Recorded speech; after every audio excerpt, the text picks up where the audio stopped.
अस्सलामुअलैकुम, खुशामदीद। अस्सलाम वालेकुम, क्या हाल है? उम्मीद है खैरियत से होंगे। अल्लाह पाक हम सबको अपने हिफ्ज़-ओ-मान पे रखे। आज का हमारा टॉपिक है वेपर प्रेशर। डेफिनेशन तो यहाँ लिखा हुआ है, पेपर के अंदर ये डेफिनेशन लिखोगे 1 नंबर आपको मिल भी जाएगा। लेकिन हमारा काम सिर्फ डेफिनेशन को नहीं लिखना है, हमें उसके अंदर के पूरे कॉन्सेप्ट को भी समझना है, ताकि उसके अंदर से कोई चीज़ एमसीक्यूज़ वगैरह में आए तो वो भी तो हम सॉल्व कर सकें। ये तो डेफिनेशन है, पेपर में लिखोगे 1 नंबर मिल जाएगा। डेफिनेशन के सर अगर बहुत ज़्यादा हुआ तो मेज़रमेंट यूनिट फैक्टर, ये सारा रट्टा लगाया जा सकता है, लेकिन हमें रट्टे की तरफ नहीं जाना है, हमें हर चीज़ को कॉन्सेप्ट से समझना है। तो सबसे पहले इसको समझने के लिए एक वर्ड लिक्विड। लिक्विड का टर्म चैप्टर लिक्विड चल रहा है, लिक्विड क्या चीज़ होता है ये तो हमें पता ही है। वेपर क्या है ये भी हमें पता है कि जब कोई स्टेट लिक्विड से जब काइनेटिक एनर्जी वगैरह बढ़ जाता है तो वो स्टीम या गैस में कन्वर्ट हो जाता है, उसी को हम वेपर कह रहे होते हैं। इसके अलावा एवापोरेशन, तो एवापोरेशन का भी पूरा एक टॉपिक मेरे चैनल के अंदर बना हुआ है, लिंक डिस्क्रिप्शन में भी ऐड कर दिया, वहां देखोगे तो आपको समझ में आ जाएगा।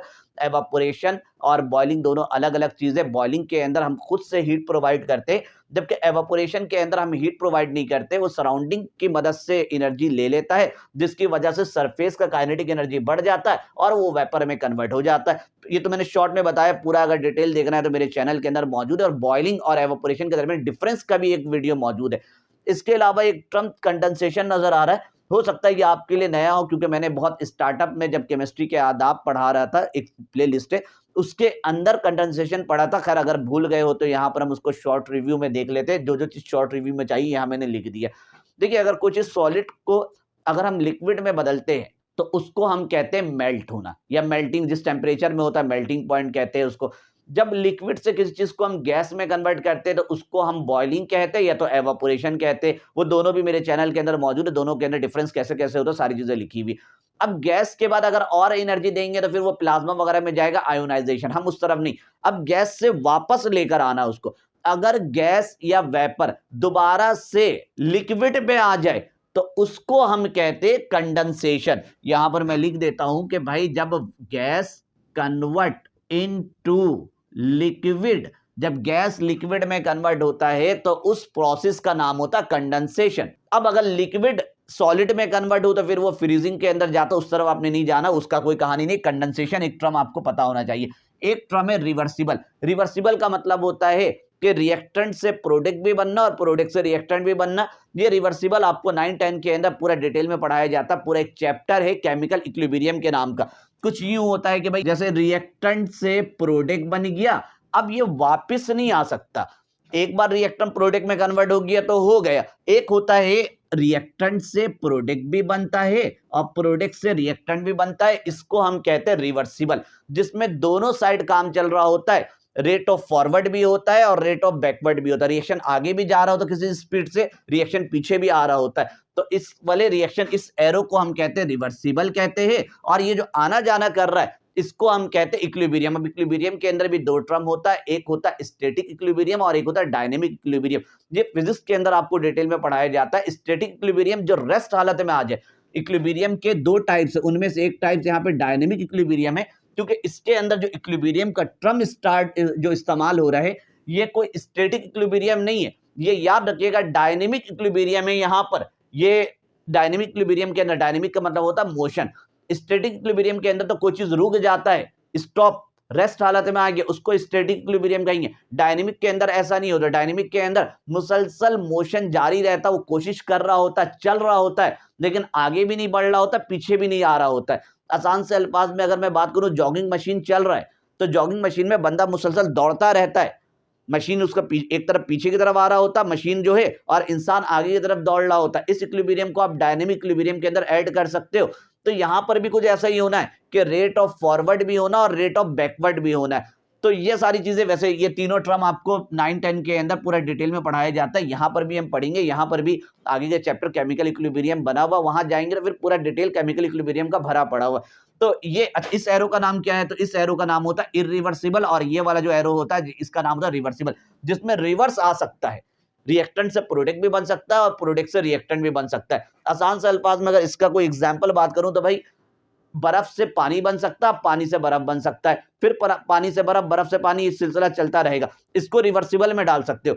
इस तरह से अंडा है, अंडे को आपने बॉईल कर दिया, बॉईल करने के बाद उसको दोबारा आप मेल्ट नहीं कर सकते हो, एक बार वो सॉलिड बन गया सो बन गया, तो वो इरिवर्सिबल में चला जाएगा और जो आना जाना करेगा इसको रिवर्सिबल कहेंगे, क्योंकि इसके अंदर ना ये एरो बना हुआ होता है। तो इस एरो का नाम है रिवर्सिबल। बाकी टर्म को हमने देख लिया। कंडेंसेशन क्या होता है, अगर गैस लिक्विड में कन्वर्ट हो जाए तो उसको हम कहते हैं कंडेंसेशन। एवापोरेशन क्या है, तो सराउंडिंग से एनर्जी लेकर गैस लिक्विड गैस में जब कन्वर्ट होता है तो उस प्रोसेस को हम एवापोरेशन कहते हैं। और अगर हमने हीट प्रोवाइड कर दिया तो फिर वो एक अलग चीज होता है, उसको हम बॉइलिंग वगैरह कहते हैं, जो प्रीवियस वीडियो के अंदर पूरे डिटेल में मौजूद है। अब आते हैं हम अपने डेफिनेशन की तरफ कि जब इसके अंदर काइनेटिक एनर्जी वगैरह एकदम सराउंडिंग से एनर्जी आता, एक चीज याद रखना है कि ये कंटेनर बंद होना चाहिए। ऊपर यहां तक का लिक्विड भरा हुआ, पूरा मुकम्मल लिक्विड इसके अंदर नहीं भरा हुआ है। ये कोई भी लिक्विड हो सकता है, वाटर ले सकते हो और या तो दुनिया भर के कोई भी लिक्विड लेना चाहे हम ले सकते हैं। अब सबसे पहले सराउंडिंग से एनर्जी लेगा तो यहां पर काइनेटिक एनर्जी इसका बढ़ना शुरू हो जाएगा। सरफेस का काइनेटिक एनर्जी बढ़ेगा क्योंकि हम नीचे से हीट प्रोवाइड नहीं कर रहे, नीचे से करेंगे तो फिर बबल्स वगैरह पूरा प्रोसेस स्टार्ट होगा, बॉइलिंग की तरफ नहीं जाना। ये एवापोरेशन वाला कहानी है। सराउंडिंग से एनर्जी लेगा, कंटेनर आपका लाजमी क्लोज होना चाहिए। कंटेनर क्लोज होने के बाद आप बोलोगे सर सराउंडिंग से एनर्जी कहां से लेगा, तो आ जाएगा भाई, कोई मसला नहीं, क्योंकि ये जो सरफेस है ना, ये जो बाउंड्री है, इसके अंदर से एनर्जी अंदर दाखिल हो सकता है, क्योंकि ये कोई आइसोलेटेड सिस्टम वगैरह नहीं है।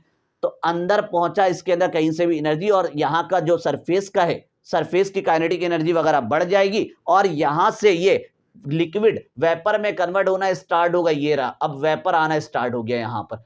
अभी ऊपर कुछ भी नहीं था, जब कुछ भी नहीं था तो उसको हम कहेंगे अनसैचुरेटेड। जब आहिस्ता आहिस्ता इसके अंदर लिक्विड के मॉलिक्यूल आना शुरू हो गए और थोड़े से मॉलिक्यूल आएंगे, अब ये ना हीट करेंगे, यहां पर भी हीट करेंगे, यहां पर भी हीट करेंगे, अलग अलग जगह हीट करेंगे। जब ऊपर कुछ उसको जाने का मौका ही नहीं मिलेगा, धक्का मारेगा ऊपर कि खोल दरवाजा खोल, ऊपर से तो हमने लॉक किया हुआ। तो अब ये मॉलिक्यूल टकरार कर दोबारा पहुंचेंगे यहां पर नीचे की तरफ। अब ये दोबारा गैस जो ये जो बन गया है वेपर बन गया, और ये वेपर इधर हिट करना अब स्टार्ट करेंगे, फोर्स लगाएंगे। तो फोर्स को जब एरिया से हम डिवाइड करते हैं, लेकिन किसी एरिया में फोर्स लगाएंगे तो उसी को हम कहेंगे प्रेशर। तो force per unit area pressure कहलाता है। ये वेपर इस लिक्विड के ऊपर प्रेशर लगाना शुरू होगा, इसी को हम कहेंगे यहां पे वेपर प्रेशर। लेकिन सिर्फ इतना सा वेपर प्रेशर का डेफिनेशन नहीं है। होता यह है कि जब स्टार्टअप में हम करते हैं ना, तो ज्यादातर मॉलिक्यूल नीचे से ऊपर जाने वाला जो प्रोसेस होता है ना, बहुत तेज होता है। फटाफट नीचे से मॉलिक्यूल ऊपर की तरफ जा रहा होता है, और ऊपर के मॉलिक्यूल तो कम होते। जब ऊपर के मॉलिक्यूल आहिस्ता आहिस्ता बढ़ना स्टार्ट होते तो वो भी दोबारा से नीचे की तरफ आना शुरू हो जाते हैं यहां पर। और एक वक्त ऐसा आता है कि जितने स्पीड से लिक्विड से वेपर बन रहा होता है, उतने ही स्पीड से वेपर लिक्विड में कन्वर्ट हो रहा होता है।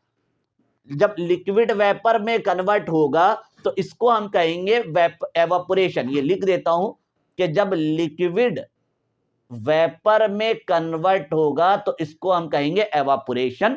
और जब वेपर दोबारा से लिक्विड में कन्वर्ट होगा, लिक्विड वहां वेपर में हो रहा है, यहां वेपर लिक्विड में हो रहा है, तो इसको हम कहेंगे कंडेंसेशन।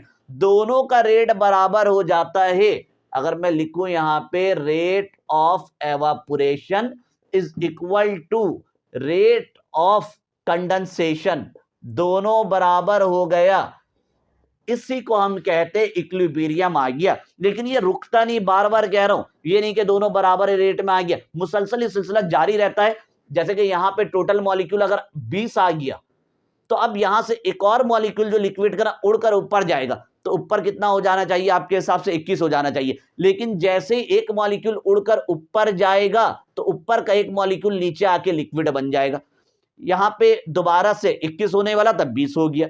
यहां पर 20 वेपर के मॉलिक्यूल है, यहां से दोबारा से बोलेगा 5 मॉलिक्यूल हम जा रहे हैं ऊपर। जब 5 ऊपर जाएगा तो आपके हिसाब से हो जाएगा 25, लेकिन 25 नहीं होगा। जैसे ही 5 ऊपर जाएगा ना, तो 5 ऊपर से नीचे आ जाएगा। तो इसी स्टेट को हम कहते हैं इक्विलिब्रियम, और इसको डायनेमिक इक्विलिब्रियम कहेंगे, स्टैटिक नहीं कहेंगे। स्टैटिक में तो ये होता कि वहां पे 20 अपना हाथ बांध कर बैठ जाता, और नीचे जितना लिक्विड का मॉलिक्यूल, जैसे नीचे अभी यहां पे मौजूद है 100 भी मॉलिक्यूल लिक्विड के मौजूद है, तो 100 और 20 दोनों रुक जाते, ना वहां से कोई नीचे आता ना यहां से कोई ऊपर जाता। तो इसको तो हम स्टैटिक इक्विलिब्रियम बोल देंगे। लेकिन यहां ऐसा नहीं हो रहा है। जैसे यहां पे 100 मॉलिक्यूल है, यहां से 10 मॉलिक्यूल ऊपर जा रहे, तो यहां तो 90 हो गया, वहां 30 हो गया। जिस टाइम 10 ऊपर जाएंगे, उसी टाइम वो ऊपर से जो 20 नजर आ रहे हैं वो 10 नीचे आ जाएंगे, दोबारा से अपने पुरानी वैल्यू में वापस आ जाएंगे। ये 100 हो जाएगा और वो दोबारा से 20 हो जाएगा।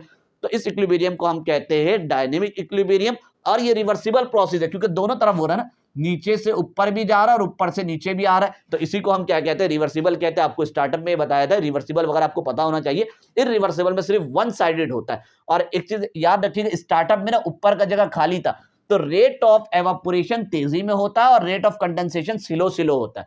और एक वक्त ऐसा आता है कि रेट ऑफ एवापोरेशन और रेट ऑफ कंडेंसेशन दोनों बराबर हो जाता है, इसी को हम कहते हैं इक्विलिब्रियम। ये इक्विलिब्रियम स्टेट में आ गया, इक्विलिब्रियम, एट इक्विलिब्रियम। तो ये इक्विलिब्रियम स्टेट में आ गया। तो इस इक्विलिब्रियम स्टेट में वेपर जो प्रेशर लिक्विड के ऊपर एग्जर्ट कर रहा होता है, लगा रहा होता है, इसी प्रेशर को हम कहते हैं वेपर प्रेशर। और वेपर प्रेशर, प्रेशर का फॉर्मूला यही होता है, फोर्स पर यूनिट एरिया। याद रखिएगा, इसको मैं एक और जगह लिख देता हूं क्योंकि अभी काम आएगा इस चीज का, जब हम फैक्टर पढ़ेंगे तो उस दौरान ये काम आता है। अच्छा भाई, अब प्रेशर का, ये वेपर प्रेशर का डेफिनेशन पढ़ लीजिए। The pressure exerted by the vapour, vapour से प्रेशर लग रहा है ये तो ठीक है, लेकिन खाली प्रेशर लग रहा है इसके बारे में बात नहीं, इसके अलावा भी आगे लिखा हो, when they are in equilibrium. Equilibrium किसको कहते हैं, जब रेट ऑफ एवापोरेशन और रेट ऑफ कंडेंसेशन दोनों बराबर हो जाए, इसको हम कहते हैं equilibrium state with liquid phase. जाहिर सी बात है, वेपर और लिक्विड यही दोनों के दरमियान इक्विलिब्रियम का प्रोसेस चल रहा है with liquid face at that temperature. और उस टाइम जो टेम्परेचर वगैरह होगा, उसी टेम्परेचर के दौरान जो प्रेशर एक्सर्ट कर रहा होगा, उसको हम कहते हैं वेपर प्रेशर। और ये दोनों चीजें यहां पर बनी हुई है कि लिक्विड से वेपर में जा रहा है और वेपर से लिक्विड में भी आ रहा है, और दोनों एरो रिवर्सिबल वाला दिया हुआ, क्योंकि प्रोसेस अंदर दोनों तरफ चलता रहता है। लिक्विड से वेपर, वेपर से लिक्विड बन रहा होता है। लिक्विड से वेपर बनेगा तो उसको हम एवापोरेशन कहेंगे, वेपर से लिक्विड बनेगा तो कंडेंसेशन कहेंगे। ये वाला भी आपके बुक के अंदर बना रहता है, दोनों का रेट बराबर हो चुका होता है। अगला है मेजरमेंट, कि इसको मेजर कैसे किया जाए, तो हमने प्रेशर गैसेस वाले चैप्टर में डिटेल में पढ़ा हुआ है, क्योंकि वेपर प्रेशर यानी कि गैस ही है, गैस का प्रेशर मालूम करने का दो ऑपरेटर्स हमारे पास मौजूद होता है। एक होता है बैरोमीटर, खैर बैरोमीटर से BARO, बैरोमीटर से तो हम मालूम करते हैं एटमॉस्फेयर का प्रेशर, दूसरा होता है मैनोमीटर। अगर ये दोनों वीडियो नहीं देखी है तो आप जाके देख सकते हो, आपको पता चल जाएगा किसी वेपर का प्रेशर किस तरह से मालूम किया जा सकता है। मैनोमीटर होता है किसी भी लिक्विड, किसी का वेपर का अगर आपको प्रेशर मालूम करना है तो आप इस मैनोमीटर से मालूम कर सकते हो। बात आती है यूनिट की, कि भाई इसके कौन कौन से यूनिट होते हैं। तो भाई जो प्रेशर का यूनिट होगा वही इसका होगा। जब हमने बैरोमीटर पढ़ा था तो उसी दौरान हमने पढ़ा था कि भाई 1 ATM भी होता है प्रेशर का यूनिट। कैसे निकलता है, सॉरी ATM गलत, 1 तो गलत लिख दिया, ATM भी होता है। इसके अलावा टॉर भी होता है, इसके अलावा मिलीमीटर ऑफ Hg भी होता है। ठीक है, अब वो 1 ATM 760 टॉर वो सारी अलग चीज है, जो सारा बैरोमीटर वाले टॉपिक में आपको डिटेल में पता चल जाएगा। ये तीनों जो यूनिट है, ये तीनों नॉन SI यूनिट है, याद रखिएगा, नॉन SI यूनिट, लेकिन दुनिया भर में इस्तेमाल किया जाता है ये।